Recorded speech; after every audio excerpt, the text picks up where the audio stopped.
Marcus Chun had been a xenobiologist for 12 years, but he'd never seen anything quite like the Valkyrie homeworld. The planet's twin suns cast everything in a golden amber light that made the crystalline forest shimmer like something from a dream. The trees weren't really trees at all, but massive silicon-based organisms that grew in spiraling patterns, their translucent branches catching and refracting the sunlight into rainbow cascades that danced across the forest floor. He adjusted the weight of his research pack and checked his environmental suit's readings for the 100th time that morning. The atmosphere was breathable for humans, but the gravity was slightly heavier than Earth's, making every step feel like he was carrying an extra 20 pounds. Still, after 3 months on the research station orbiting Valkyrie Prime, he was grateful to finally set foot on solid ground. "Dr. Chun, are you getting these readings?" The voice crackled through his comm unit, belonging to Dr. Sarah Voss, his research partner who remained aboard their shuttle a kilometer away. "The biodiversity index is off the charts. I'm showing at least 47 distinct species within a 100-meter radius of your position." Marcus smiled as he carefully stepped over what looked like a root, but was actually some kind of burrowing creature with iridescent scales. "I can believe it. This place is incredible. Sarah." The Valkyrie descriptions didn't do it justice. The Valkyrie themselves were fascinating beings.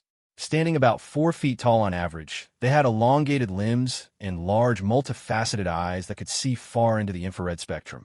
Their skin had a chitinous quality that shifted color based on their emotions, and they communicated through a combination of clicks, whistles, and complex pheromone releases. What made them truly remarkable, though, was their society. They were perhaps the most peaceful species humanity had ever encountered, with no recorded instances of warfare in their entire documented history. That's what made the current situation so troubling.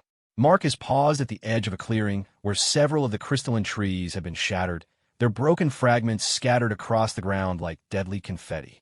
Scorch marks blackened the earth, and the air still carried the acrid smell of energy weapons discharge. According to the Valkyrie, this had happened just 2 days ago.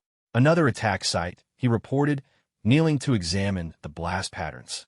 "Third one I found this morning. Whatever did this had military-grade weaponry." The Galactic Council had sent Marcus and his team to investigate reports of unprovoked attacks on Valkyrie settlements.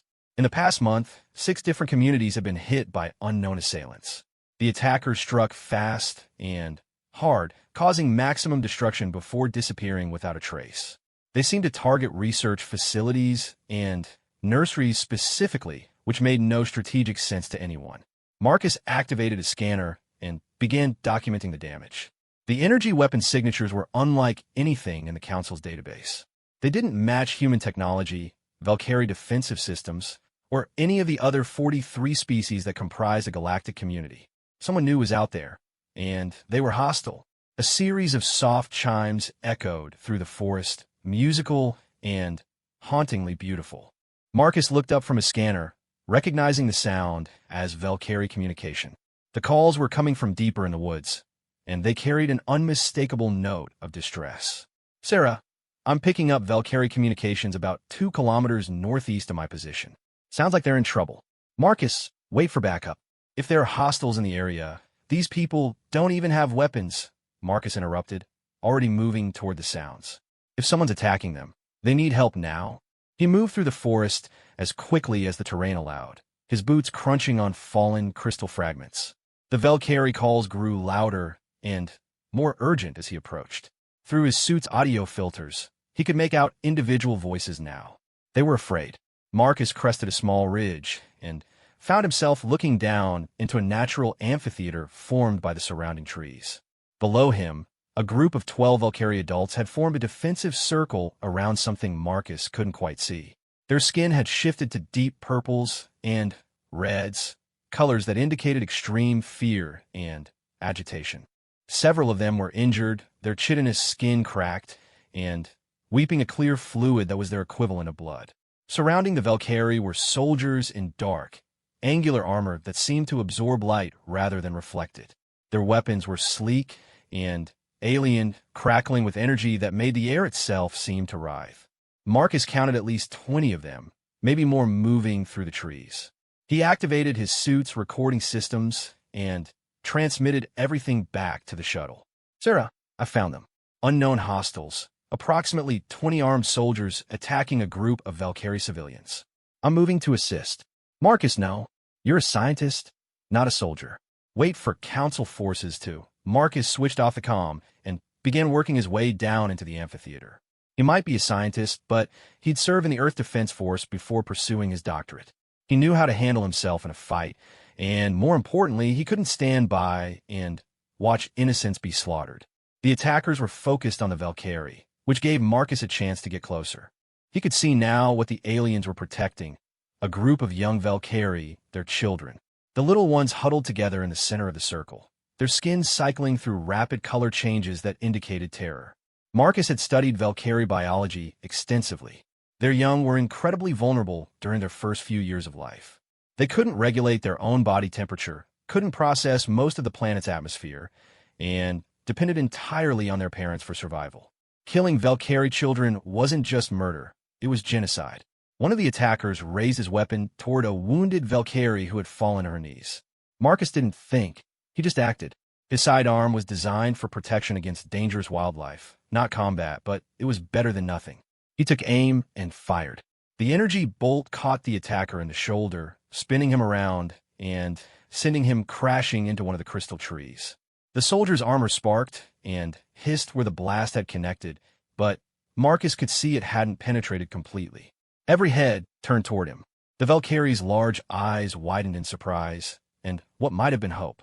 The attackers' faces were hidden behind their helmets, but their body language suggested they were just as surprised to see a human here. One of them, wearing slightly different armor that suggested a leadership role, pointed at Marcus and barked something in a harsh, guttural language. Marcus's universal translator couldn't parse it, which meant these beings weren't in the council database at all.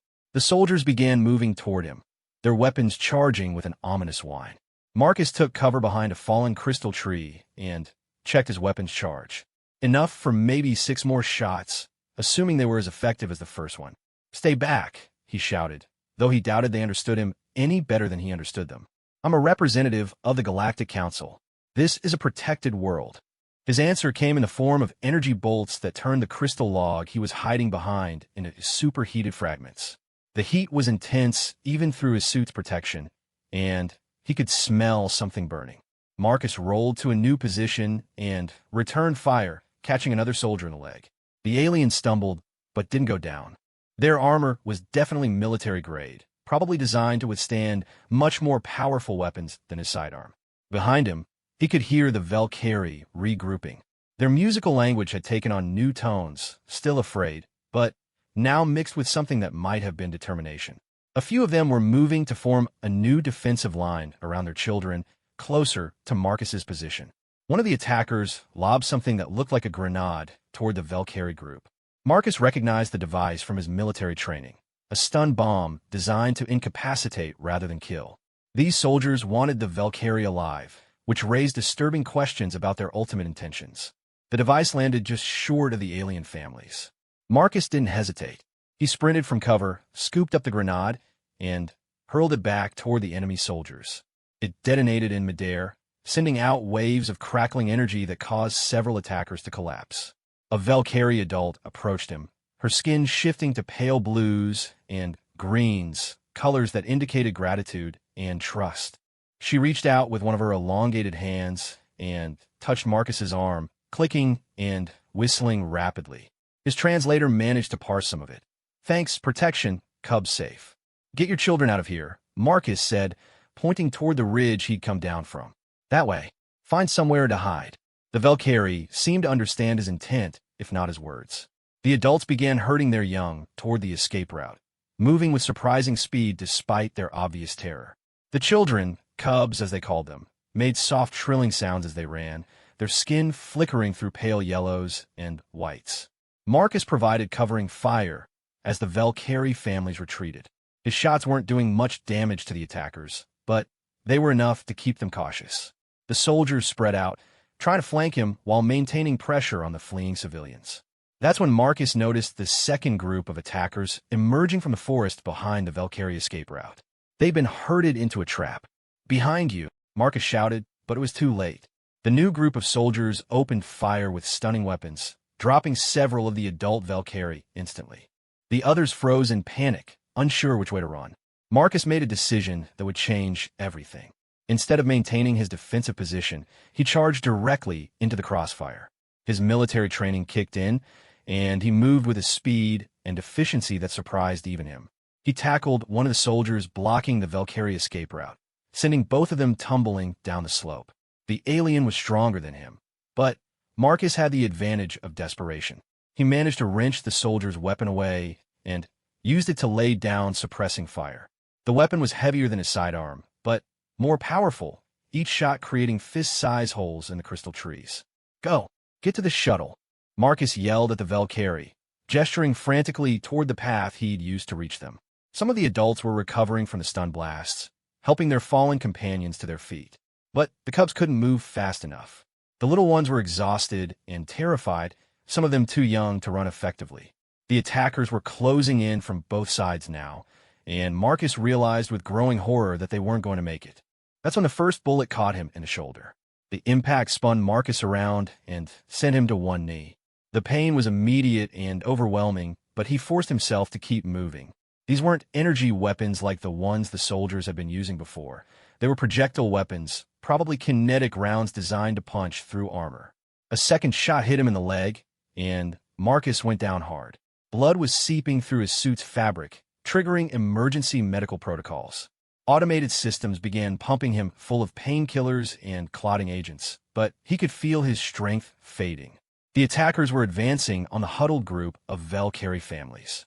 The adults had formed a final protective circle around their cubs, their skin showing deep purples and blacks, colors that meant they were preparing to die fighting. Marcus crawled toward them, leaving a trail of blood behind him. His vision was getting blurry, but he could see the lead attacker raising his weapon toward the largest group of cubs. The little ones were pressed together, trembling with fear. With the last of his strength, Marcus threw himself between the attacker and the children. The third bullet hit him in the chest, punching through his suit's chest plate and into his lung. He could taste blood in his mouth, but he stayed on his feet long enough to grab the enemy soldier's weapon arm and force it aside. The fourth shot caught him in the abdomen, and Marcus finally fell. But even as he collapsed, he positioned himself to shield as many of the cubs as possible with his body. They were so small, these alien children. They reminded him of the pictures his sister always sent of her own kids back on Earth. The attackers were shouting at each other in their incomprehensible language, clearly frustrated by the delay Marcus had caused. One of them kicked him aside to get a clear shot at the Valkyrie families, but Marcus grabbed the alien's ankle with his remaining strength and held on. That's when the explosion came. The grenade landed just meters away from Marcus's position, close enough that the blast wave lifted him off the ground and sent him flying into one of the crystal trees. Shrapnel from the device tore through his already damaged suit, adding dozens of new wounds to his growing collection. But even as the world spun around him, even as his blood mixed with the alien soil beneath him, Marcus forced himself to crawl back toward the Valkyrie cubs. They needed protection. They needed someone to shield them from what was coming next. The little ones had been scattered by the explosion, some of them crying out in their musical language. Marcus gathered as many as he could reach, pulling them close and covering them with his body. His suit's systems were failing one by one, alarms chiming weakly as his life signs deteriorated. Through the ringing in his ears, Marcus could hear the sound of approaching aircraft. The distinctive whine of Council military shuttles filled the air, followed by the thunder of heavy weapons fire. His emergency beacon must have finally gotten through to the orbital station. The attackers were retreating now, their mission apparently a failure thanks to Marcus's intervention. They disappeared into the crystal forest as quickly as they had appeared, leaving behind their dead and wounded.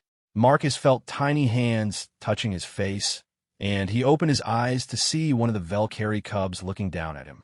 The little one's skin was shifting through soft blues and greens, colors that meant safety and gratitude. She was trying to communicate something, clicking and trilling in the way young Valkyrie did when they were trying to learn language. "It's okay," Marcus whispered, his voice barely audible even to himself. "You're safe now. Your families are safe." The cub seemed to understand his tone, if not his words. She curled up against his chest, her small body warm against his cooling skin. Around them, other cubs were doing the same, instinctively seeking the protection that Marcus had offered even at the cost of his own life. As consciousness faded, Marcus could hear the voices of the rescue teams approaching. They were speaking in standard Galactic Council languages, which meant help had finally arrived. The Velcari families would be evacuated to safety. Their children would grow up to see another day. And, somewhere in the galaxy, his sister's kids would never know how their uncle had died, saving alien children who reminded him of them. Marcus Chin closed his eyes and let the darkness take him, satisfied that he had done what needed to be done. Sometimes being human meant making choices that defied logic, that ignored self-preservation in favor of protecting those who couldn't protect themselves. Sometimes being human meant taking 4 bullets and shrapnel and still refusing to move aside. Sometimes being human was enough. The medical bay aboard the Council research vessel Harmony hummed with activity as teams of doctors worked to save Marcus Chin's life. The human was barely alive when the rescue teams had found him, his body shielding 6 Velcari cubs while his blood mixed with the crystalline soil of their homeworld. Now, 3 days later, the medical team was performing miracles just to keep him breathing. Dr. Kethvar, the ship's chief medical officer and one of the few Nexary specialists in human physiology, examined the latest scans with growing concern. The Nexary were a tall, graceful species with silver skin and 6 arms, making them excellent surgeons. But even with all his experience treating different species, Kethvar had never seen injuries quite this severe. The human sustained 4 projectile wounds, 17 pieces of shrapnel, severe blood loss, and massive trauma to multiple organ systems, he explained to the gathered medical team. By all biological logic, he should have died within minutes of receiving these injuries. Yet somehow, he remained conscious and mobile for nearly 20 additional minutes. Dr. Sarah Voss, Marcus's research partner, stood at the edge of the medical bay with her hands pressed against the transparent aluminum viewing window. She'd refused to leave the ship even when ordered back to Earth for debriefing. Her eyes were red from crying, but her voice remained steady when she spoke. That's Marcus. He's the most stubborn human you'll ever meet. Once he sets his mind to something, nothing can stop him. She paused, watching the machines that were keeping her friend alive. I just never thought his stubbornness would nearly get him killed. Captain Thorne, the ship's commanding officer, approached the group with a grim expression. The graying human veteran had seen his share of combat, but what had happened on Velcari Prime disturbed him deeply. What's his prognosis, Doctor? Kethvar's 4 primary arms gestured in a pattern that indicated uncertainty, a common Nexary expression. Uncertain. The projectiles were designed to cause maximum tissue damage. They fragmented upon impact, creating internal injuries that we are still discovering. We have stopped the bleeding and stabilized his vital signs, but there may be complications we have not yet identified. Will he live? Sarah asked quietly. I believe so. Human physiology is remarkably resilient, but he will require extensive recovery time, and there may be permanent damage. Kethvar consulted his notes. What I find most fascinating from a medical standpoint is how he maintained consciousness and mobility despite blood loss that should have been immediately fatal. His adrenal system appears to have functioned far beyond normal parameters. Captain Thorne nodded grimly. Humans call it running on adrenaline. Our bodies can push past normal limitations when we're protecting something important. He looked down at Marcus's still form. The question is, what were those attackers after? And why did they want the Velcari alive? That question had been troubling everyone since the rescue. The attackers had used stun weapons initially, only switching to lethal force when Marcus interfered. They'd clearly intended to capture the Velcari families, not kill them. But for what purpose? Ambassador Veltar, one of the surviving Velcari from the attack, entered the medical bay accompanied by 2 of the cubs Marcus had saved. The ambassador's skin showed deep blues and purples, colors indicating profound gratitude mixed with sorrow. The cub stayed close to her legs, their large eyes fixed on the human in the medical pod. How is the protector? Veltar asked, her musical voice carrying through the translation system. She'd insisted on referring to Marcus by that title since the rescue, despite being told his proper name multiple times. He's stable, Sarah replied, crouching down to be at eye level with the cubs. Your children are very brave. How are they handling everything? The cubs exchanged glances, then the older one stepped forward. Her skin shifted to bright yellows and oranges as she clicked and whistled rapidly. The universal translator struggled with the young Velcari's dialect, but managed to convey the general meaning. The Protector saved us. We want to stay near him. Captain Thorne raised an eyebrow. They want to stay here. Ambassador Veltar's skin flickered with what might have been amusement. Cubs form strong bonds with those who protect them. In our culture, these children would be considered adopted by your Dr. Chun, whether he understands this or not. She paused, studying the unconscious human. They have been asking about him constantly. They refuse to sleep unless they know he is safe. Dr. Kethvar looked concerned. The medical bay is not suitable for young ones. The equipment, the sterile environment. Perhaps we could arrange supervised visits? Sarah suggested. Marcus will want to know they're okay when he wakes up. The conversation was interrupted by alarms from Marcus's medical pod.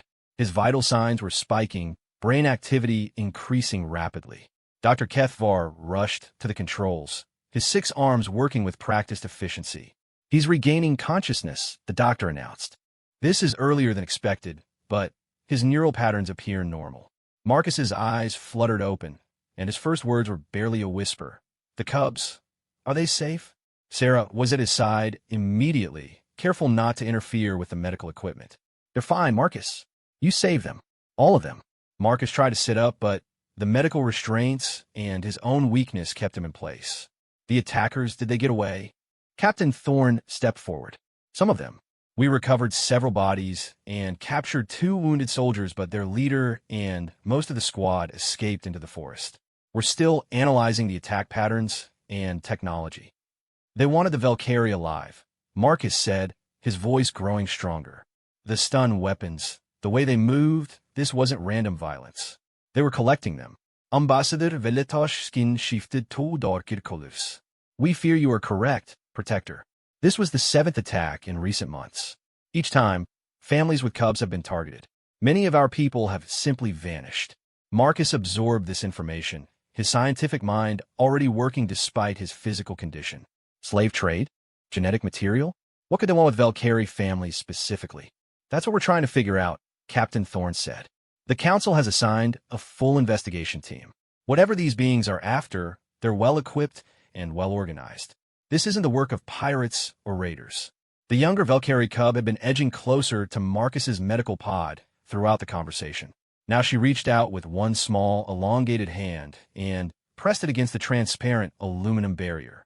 Her skin showed bright whites and yellows, colors of hope and affection.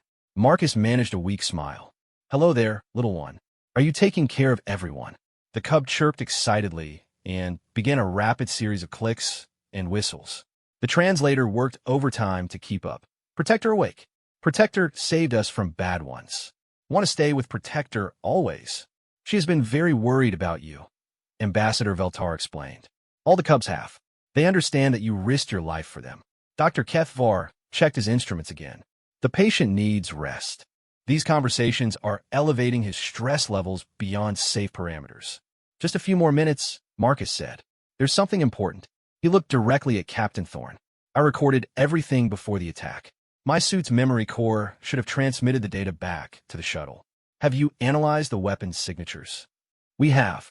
The energy weapons match nothing in our database. The projectile weapons are more interesting.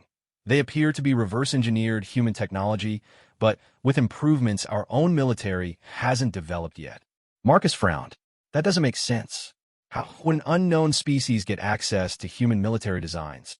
That's what has everyone concerned, Sarah said quietly. The Council is worried we might be dealing with a rogue human faction.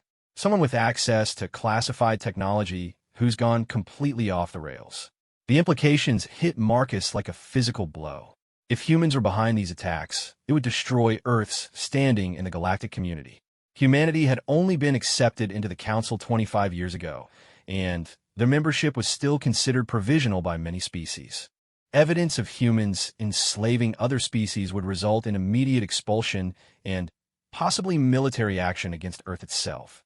No, Marcus said firmly. I serve in the Earth Defense Force. I know our protocols, our equipment, our tactics. What I saw down there wasn't human. The attackers wore full environmental suits, Captain Thorne pointed out. We couldn't get biological readings on them. It wasn't just their equipment. It was their movement patterns, their formation tactics, even the way they communicated. Everything about them felt alien. Marcus struggled to find the right words. You know how each species has its own approach to combat? The way Nexari favor mobility and precision, or how Velkari prefer defensive positions. These beings fought like nothing I've ever seen. Dr. Kethvar was becoming increasingly agitated about his patient's elevated stress levels. This discussion must continue later. The human requires immediate rest and recovery. But Marcus wasn't finished. Captain, I need you to contact Admiral Morrison at Earth Defense Command. Tell her about the weapons signatures. If someone has stolen our technology and modified it, she needs to know. Already done, Thorne replied. Earth Defense is sending their own investigation team. They should arrive within the week. The older Velkari cub had been listening to the conversation with obvious intelligence despite her young age. Now she stepped forward and addressed Marcus directly, her skin cycling through complex color patterns as she spoke. The translator struggled with her rapid speech, but managed to convey, bad ones smell wrong. Not like any people we know. Protector fought like human, smelled like human, acted like human. Bad ones different. Wrong, wrong, wrong. Ambassador Veltar looked surprised. Cubs have very sensitive chemical receptors. If she says the attackers smelled wrong, we should take that seriously. Marcus felt a chill run down his spine. The Velkari ability to detect chemical signatures was legendary. They could identify individual members of other species by scent alone, and their young were even more sensitive than adults. If the cubs said the attackers didn't smell like any known species.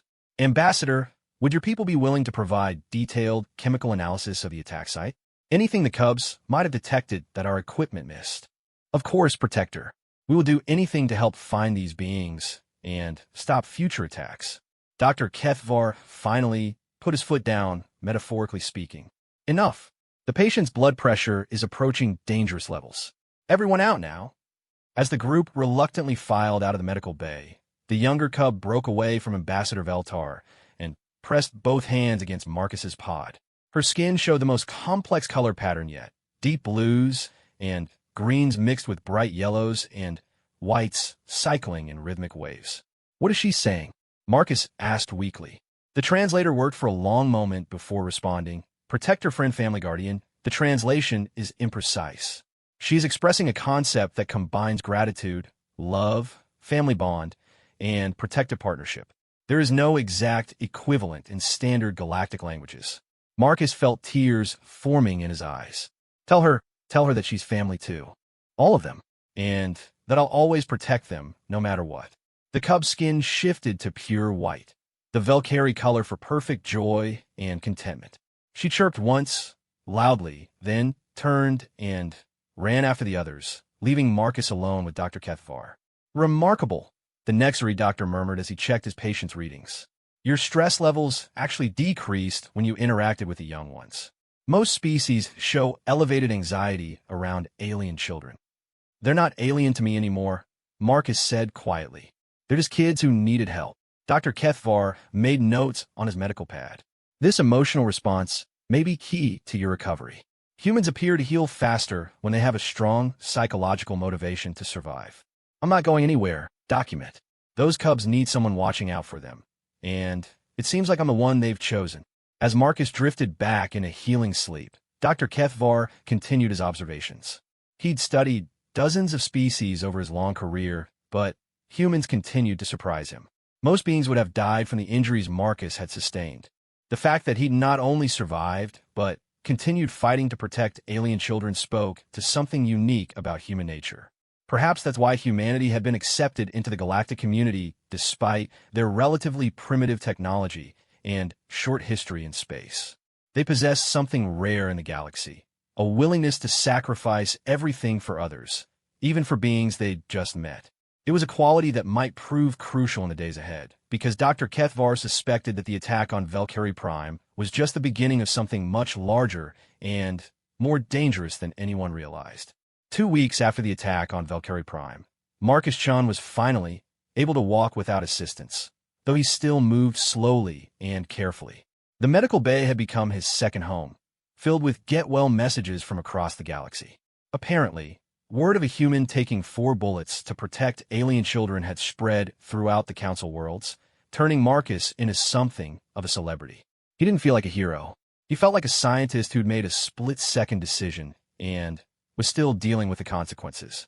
The door to his recovery room chimed, and Ambassador Veltar entered with all 6 of the cubs Marcus had saved. They'd been visiting daily, much to Dr. Kethvar's initial dismay, but the Nexuary doctor had eventually admitted that the children seemed to have a positive effect on Marcus's healing. "Good morning, Protector," Ambassador Veltar said, her skin showing warm greens and blues. "The cubs insisted on bringing you something today." The youngest cub, whom Marcus had started calling Pip in his head, stepped forward carrying what looked like a small crystal sculpture. Her skin was bright yellow with swirls of orange, colors that indicated excitement and pride. "We made this for you," she said through the translator, her voice high and musical. "It's a protection charm. Our parents taught us how to grow them from the crystal trees." Marcus accepted the gift carefully. It was beautiful, about the size of his palm, with intricate internal structures that seemed to pulse with their own light. "Thank you, Pip. It's perfect." The cub's skin shifted to pure white at the sound of her nickname, and she chirped happily before rejoining the other children. Captain Thorne entered the room, followed by a tall woman in Earth Defense Force uniform. Marcus recognized Admiral Sarah Morrison immediately. She was a legend in human military circles, known for her tactical brilliance and no-nonsense approach to galactic politics. "Dr. Chun," Admiral Morrison said, extending her hand. "I've been looking forward to meeting you. Your actions on Valkyrie Prime have created quite a stir back home." Marcus shook her hand, noted her firm grip and direct gaze. "Admiral, I hope it's been a positive stir. Mixed, honestly. Some people are calling you a hero. Others are worried that you've painted a target on humanity's back." She pulled up a chair and sat down, her expression serious. "We need to talk about what you saw down there." Ambassador Veltar gathered the cubs and moved to the far side of the room, but Marcus could tell they were still listening. Valkyrie children were remarkably intelligent, and these 6 had been through trauma that had forced them to grow up quickly. "I've reviewed your suit recordings and the physical evidence," Admiral Morrison continued. "The weapon signatures are definitely based on human technology, but they've been modified in ways that shouldn't be possible with our current understanding of physics. Meaning either someone has made breakthrough advances in weapons design without telling anyone, or we're dealing with beings who understand our technology better than we do ourselves." Captain Thorne activated a holographic display showing the recovered weapons and armor. "The 2 soldiers we captured died before we could interrogate them. Some kind of biological failsafe. Their bodies simply shut down the moment they lost consciousness."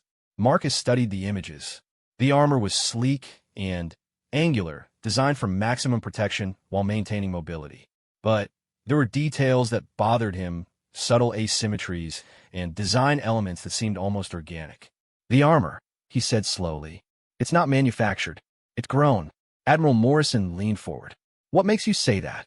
Look at the joint articulations. They're too smooth, too organic.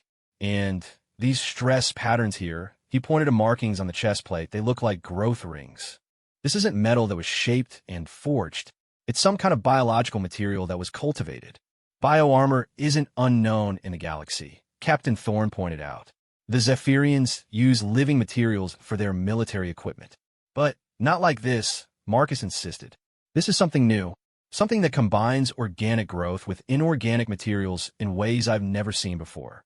Admiral Morrison made notes on her pad. "Our xenobiology team came to similar conclusions. They think we're looking at a hybrid technology, part biological, part mechanical, integrated at the molecular level." From across the room, one of the cubs made a soft trilling sound. The older one, whom Marcus had started thinking of as Echo because of her habit of repeating important information, approached the group with her skin showing pale blues and greens. "The bad one smelled like metal and growing things mixed together," she said through the translator. "Like when the crystal trees get sick and start growing wrong." Ambassador Veltar translated more precisely. "She's describing a scent that combines mineral compounds with organic decay. It's not a natural combination in Valkyrie experience." "Growing wrong," Marcus repeated thoughtfully. "Echo, when the crystal trees get sick, what makes them smell that way?"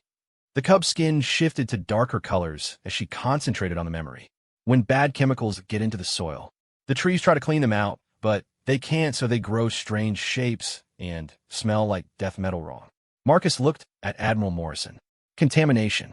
chemical or biological contamination that interferes with normal growth processes. You think these attackers are contaminated somehow? I think they're artificial, Marcus said. Not robots, something worse. Biological beings that have been modified or corrupted to the point where they're no longer really alive. The implications of this hit everyone in the room simultaneously. If the attackers were artificial beings created using human technology, it meant someone had not only stolen military secrets, but was using them to create soldiers that could be deployed without risk to real lives. Admiral Morrison's expression was grim. We need to find out who's behind this. And we need to find out fast before they launch a larger operation. There's something else, Marcus said. The way they moved, the way they fought, it wasn't random. They were following a specific plan.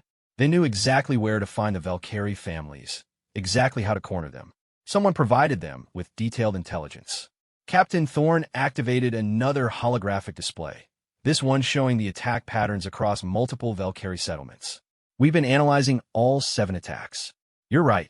They show clear evidence of advanced planning. Someone has been scouting these locations for months. The question is why, Admiral Morrison said. What do they want with Valkyrie families specifically? Ambassador Veltar approached the group, her skin showing deep purples.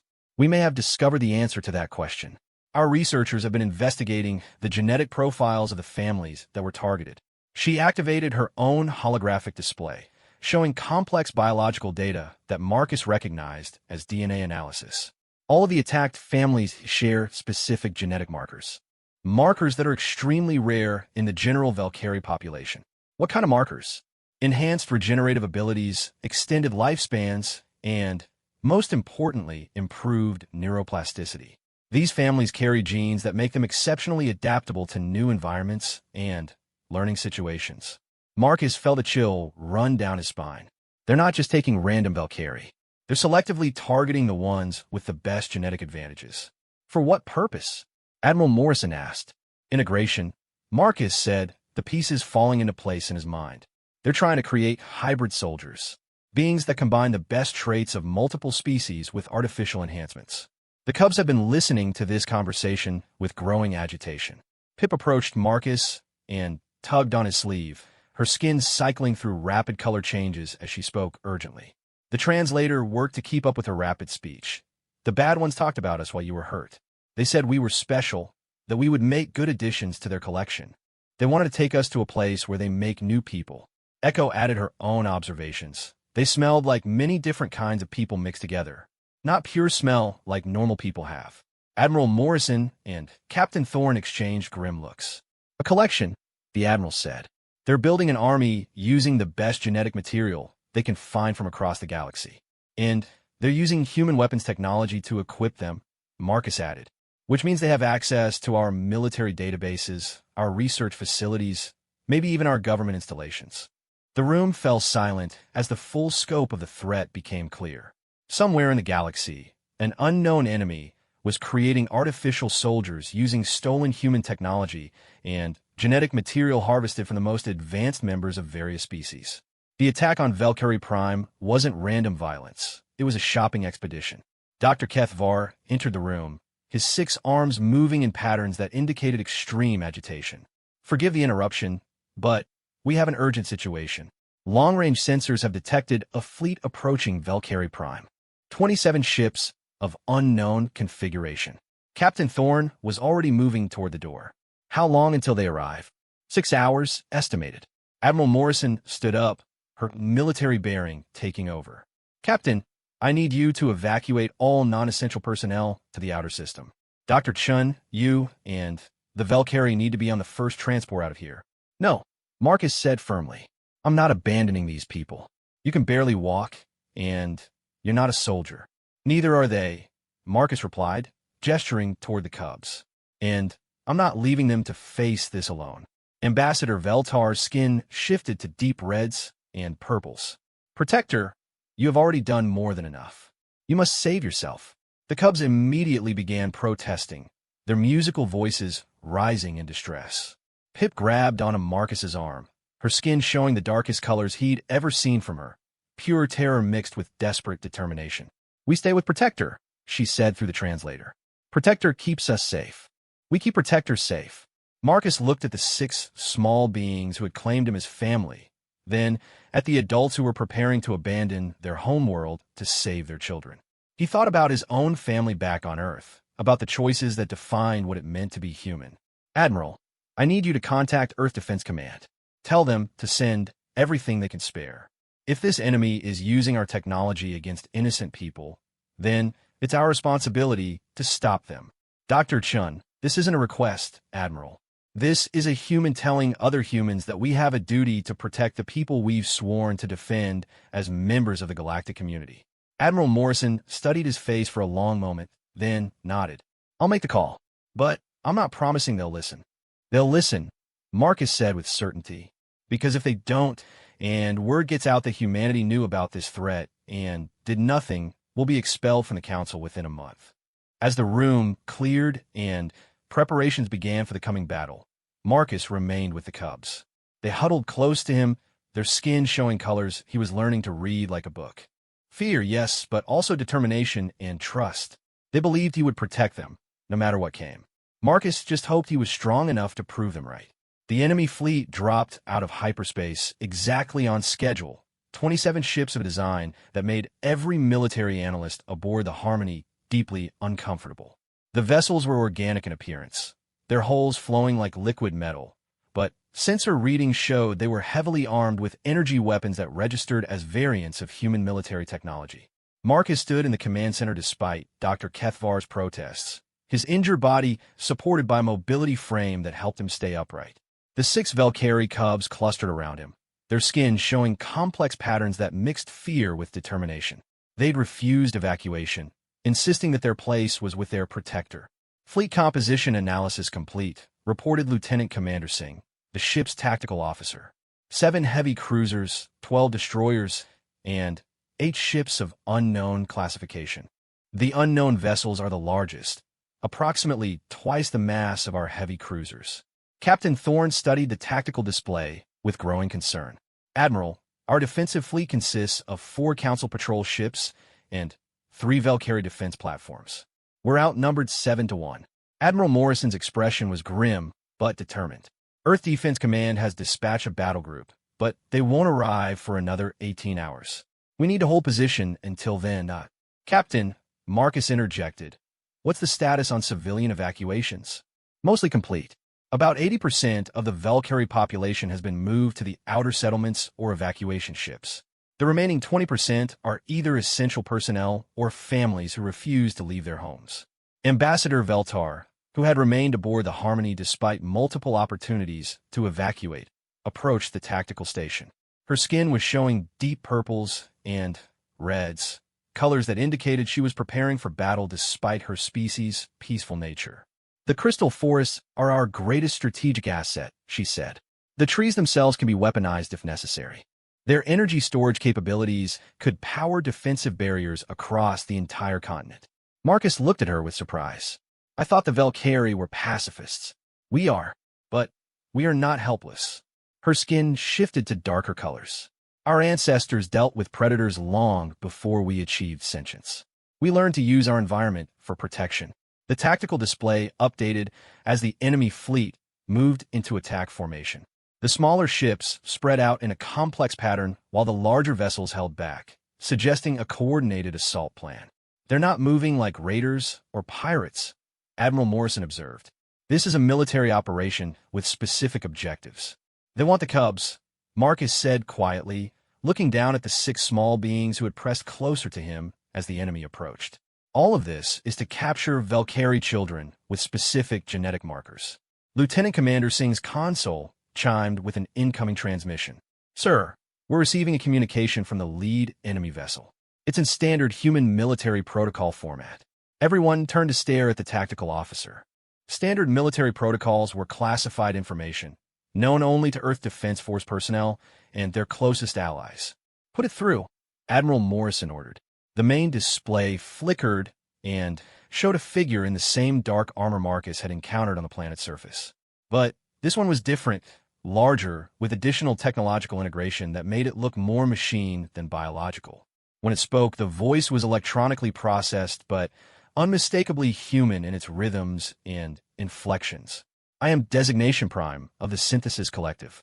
You have interfered with our harvest operations on this world. Withdraw immediately, and your ships will not be destroyed. Admiral Morrison stepped forward. This is Admiral Sarah Morrison of the Earth Defense Force. You are in violation of Galactic Council territorial sovereignty. Identify yourself and state your intentions. The figure's helmet tilted slightly, a gesture that seemed oddly familiar. Admiral Morrison, your service record is impressive. 17 years of military command, specialist in xenobiology warfare, responsible for humanity's integration into the Council defense structure. The voice paused. It is unfortunate that you have chosen to oppose us. How do you know that information? Morrison demanded.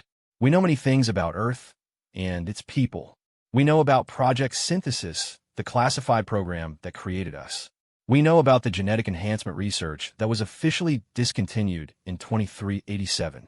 And we know that humanity's greatest weakness is their emotional attachment to beings they consider innocent. Marcus felt ice forming in his veins. Project Synthesis was one of Earth's darkest military secrets, an attempt to create enhanced soldiers using genetic material from various species. The project had been terminated when early experiments produced horrific results, but the research data had never been fully destroyed. Project Synthesis was shut down 30 years ago, Admiral Morrison said. All research materials were destroyed. Incorrect.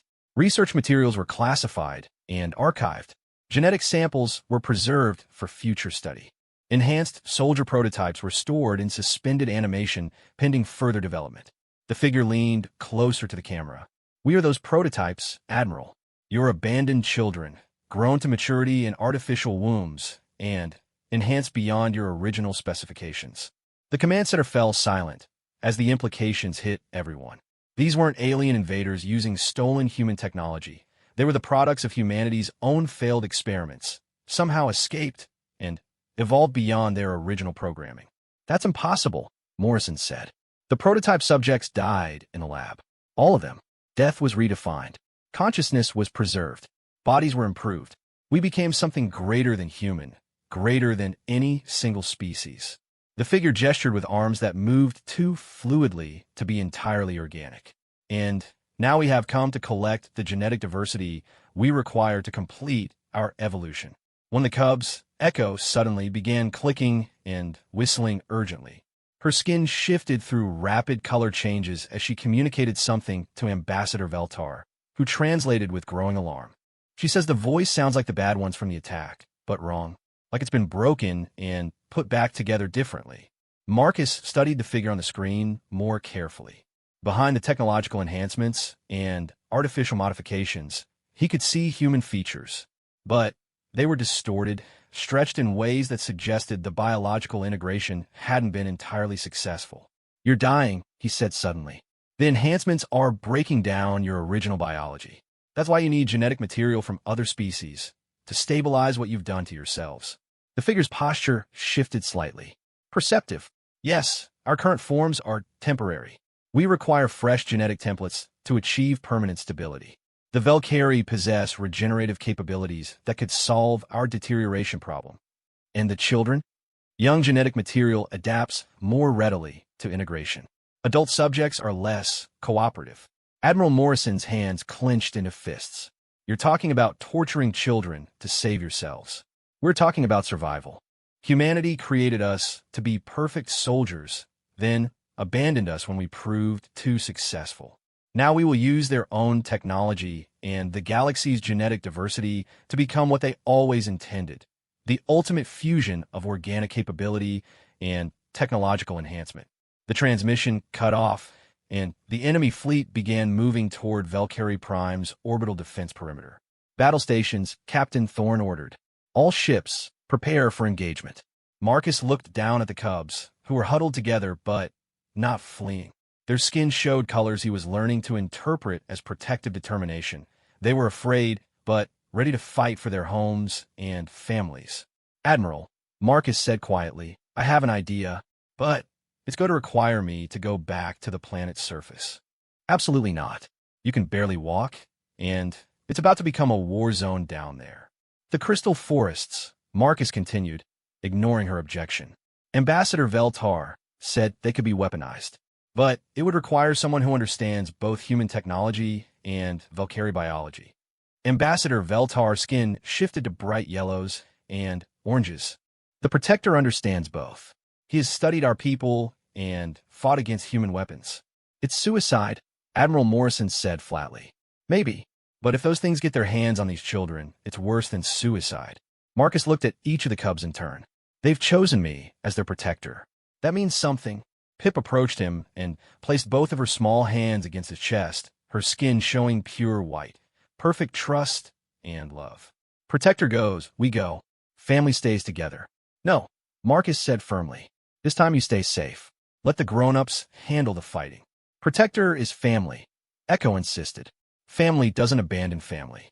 Marcus looked around the command center at the faces of human and alien officers preparing for a battle they might not win. He thought about the genetic nightmares heading toward them, created by human hubris and powered by stolen human technology. And he thought about 6 small aliens who had claimed him as family and trusted him to keep them safe. Admiral, I need a fast transport to the surface and a direct communication link to the planet's crystal forest network. Marcus's voice was steady despite his racing heart. And I need someone to promise me that no matter what happens down there, those cubs make it out alive. Admiral Morrison studied his face for a long moment. You really think you can turn a forest into a weapon? I think humanity has a responsibility to clean up the mess we made. And I think those things up there are about to learn why you don't threaten a human's adopted family. As the first energy blasts began exchanging between the fleets above, Marcus Chun prepared to descend once again to Valkyrie Prime, carrying with him the desperate hope that love could triumph over the darkest creations of human ambition. The crystal forests of Valkyrie Prime hummed with energy as Marcus Chun worked frantically to establish connections between the planet's natural network and the human technology he'd brought from Harmony. Above him, the battle raged in orbit, flashes of weapons fire visible even through the planet's atmosphere. He had perhaps an hour before the Synthesis Collective broke through the orbital defenses and landed ground forces. The 6 cubs had disobeyed his direct orders and followed him down to the planet, much to his dismay and secret relief. They were the only ones who truly understood the forest's biological systems, and their help was proving invaluable in establishing the neural pathways he needed. Pip, can you ask the trees to extend their root network toward the power coupling? Marcus called out as he worked to integrate a human energy amplifier with the organic computing matrix of a massive crystal tree. The youngest cub placed her small hands against the tree's crystalline bark, her skin shifting through complex color patterns as she communicated. The tree responded by growing new connections, its roots seeking out the human technology with surprising intelligence. The trees say the metal thoughts taste strange, Pip reported through her translator, but they want to help fight the bad ones. Echo was working with 3 other cubs to establish connections across a network of 12 trees, creating a biological circuit that could process and amplify energy on a scale that would make human engineers weep with envy. Protector, the trees are asking if you're sure about this. They say the power might hurt them. Marcus paused in his work, looking at the magnificent crystalline organisms that were volunteering to risk their own existence to protect the Valkyrie people. Each tree was centuries old, a living computer that had been growing and learning since before humans had even discovered fire. Tell them I'm sorry, he said quietly. Tell them this is the only way to save their people. The tree's response came through the cub's translation as a harmonious chord of acceptance and determination. They understood the sacrifice they were being asked to make. Ambassador Veltar's voice crackled through Marcus's comm unit from the evacuation center 20 kilometers away. Protector, enemy dropships are launching from the orbital fleet. You have perhaps 30 minutes before they reach the forest. Almost there, Marcus replied, making the final connections between the human targeting computer and the forest sensory network. How are the orbital defenses holding up? The Council fleet is taking heavy losses. Admiral Morrison reports that Earth reinforcements are still 12 hours away. Marcus gritted his teeth and forced himself to work faster despite the pain from his still healing injuries. His hands shook as he calibrated the energy flow between organic and artificial systems, but the cub steadied him whenever he faltered. The forest was becoming something unprecedented, a fusion of natural biological computing power and human technological precision. The crystal trees could process vast amounts of sensory data and calculate complex firing solutions in real time, while the human systems could deliver focused energy strikes with pinpoint accuracy. "It's working," Marcus said with amazement as the first successful test pulse sent a controlled beam of energy skyward, powerful enough to punch through the atmosphere and tag a piece of orbital debris. The trees are actually doing it. The cubs cheered in their musical voices, their skin showing bright yellows and whites. For a moment, Marcus allowed himself to hope that this desperate plan might actually succeed. That hope was shattered when the first enemy drop ship broke through the atmosphere directly overhead. The Synthesis Collective had learned from their previous encounter with Marcus.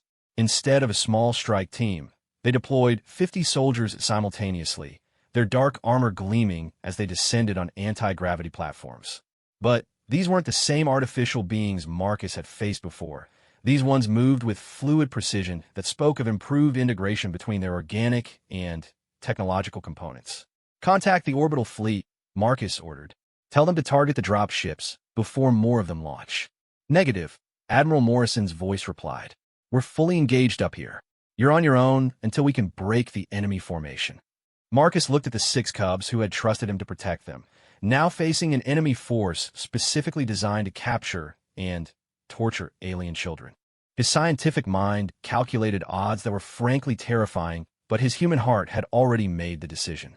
"Echo, can you and the others establish a direct link between me and the Force Network?" The older cub's skin shifted through worried colors.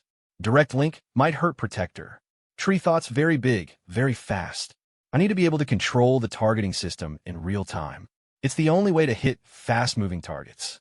The cubs exchanged glances, then formed a circle around Marcus with their hands, touching both him and the massive tree he'd been working with. Their skin began cycling through complex patterns as they established the connection. The sensation was unlike anything Marcus had ever experienced.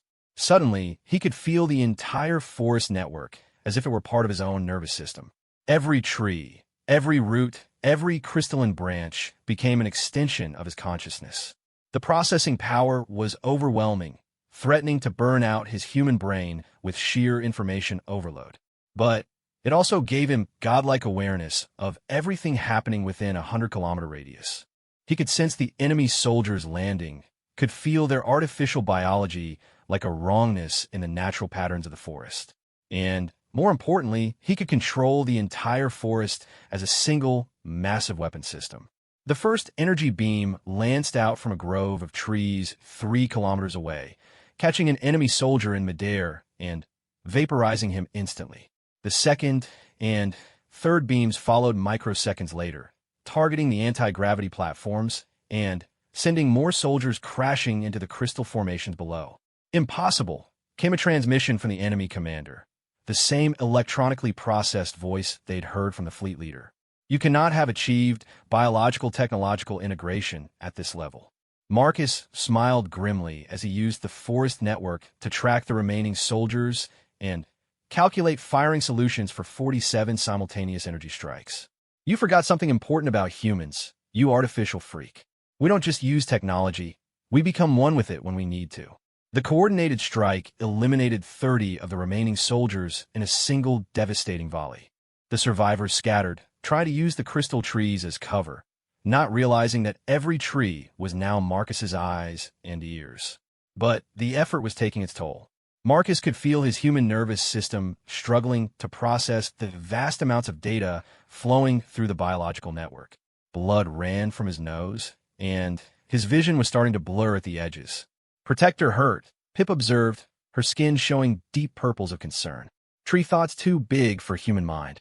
"I'm fine," Marcus lied, then winced as another wave of sensory overload threatened to knock him unconscious. "Just need to hold on a little longer." The surviving enemy soldiers had regrouped and were advancing on their position. Marcus could sense them through the force network, but his human brain was starting to shut down from the strain of processing so much information. His targeting was becoming erratic, his reaction time slowing. That's when the Cubs made a decision that would echo through galactic history. Instead of fleeing to safety, All six of them pressed closer to Marcus and the tree, adding their own consciousness to the biological network.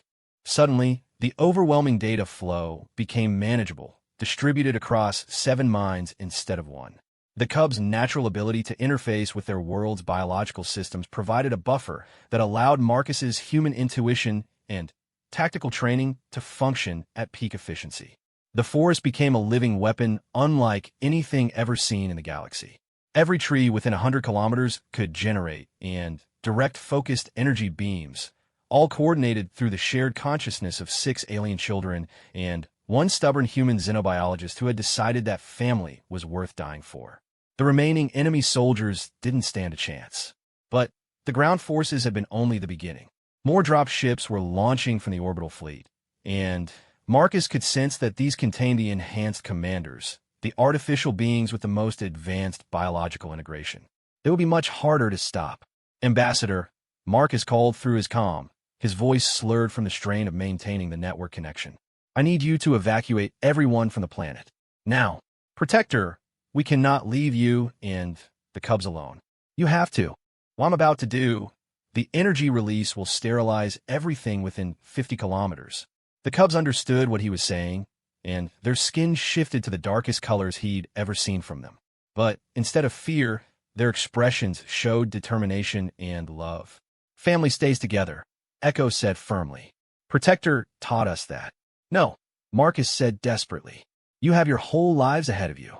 You need to live, grow up, have families of your own. Pip placed her small hand against his cheek, her skin showing pure white. Protector saved us. Now we save everyone. Family protects family. Through the forest network, Marcus could sense the approaching enemy commanders. They were powerful, integrated with technology that made them nearly invulnerable to conventional weapons.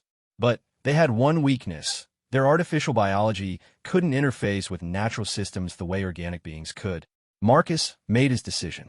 Using the combined processing power of the forest network and the pure emotional strength of 6 children who loved him, he began to channel every bit of stored energy from 100 kilometers of crystal forest into a single, massive beam. The target wasn't the soldiers on the ground or even the drop ships in the atmosphere. The target was the orbital fleet itself. The energy beam that erupted from Valkyrie Prime was visible from 3 star systems away. It punched through the atmosphere like a spear of pure light, crossing the distance to orbit in less than a second. When it struck the lead synthesis collective vessel, the ship simply ceased to exist, vaporized along with its escort cruisers. The remaining enemy vessels fled immediately, their commanders recognizing that they faced something far beyond their ability to counter. But the effort had burned out the forest network completely. Every crystal tree within the beam's influence collapsed into dust, their life force consumed in that single devastating attack. And at the center of it all, Marcus Chun fell to his knees, his human nervous system finally, overwhelmed by forces no single mind was meant to control. The Cubs caught him as he collapsed, their own small bodies drained but alive. They had somehow managed to channel the destructive forces through themselves without being consumed, their natural resilience and biological adaptability allowing them to survive what should have been fatal. When the rescue teams arrived 6 hours later, they found Marcus and the 6 Cubs unconscious but breathing, surrounded by the crystalline remains of what had once been the mightiest forest on Valkyrie Prime. The Cubs' skin showed faint colors of peace and contentment even in their unconscious state. Admiral Morrison knelt beside Marcus's still form, checking his vital signs. Will he live? Dr. Kethvar was already running medical scans. Yes, though he will require extensive recovery time. The neural integration should not have been possible for a human mind, yet somehow he not only survived it, but used it to save this entire world. When the Cubs, Pip, stirred and opened her large eyes. Her skin shifted to pale yellow as she looked around at the destruction, then to bright white when she saw Marcus was still breathing. Protector kept family safe, she whispered through her translator. Family kept Protector safe. Now we all grow together. In the months that followed, the story of the human who took 4 bullets and shrapnel yet still shielded alien Cubs would spread throughout the galaxy. But those who knew the truth understood that Marcus Chun had done something far more important than win a single battle. He had proven that love could bridge any gap between species, that family was defined by choice rather than biology, and that sometimes the greatest strength came not from standing alone, but from joining together with those who trusted you to protect them. The Synthesis Collective never returned to Council space. Whatever horrors humanity had accidentally created in their secret laboratories, they had learned that some things, like a human's protective instinct toward children, were too dangerous to challenge. And on the rebuilt settlements of Valkyrie Prime, 6 young aliens grew up speaking both their own musical language and fluent human standard, telling stories of their protector to anyone who would listen. They would grow up to become bridges between species themselves, carrying forward the lesson that Marcus Chun had taught them with his own blood and sacrifice. Sometimes being human meant taking the hits so others didn't have to. And sometimes, just sometimes, that was enough to change the galaxy.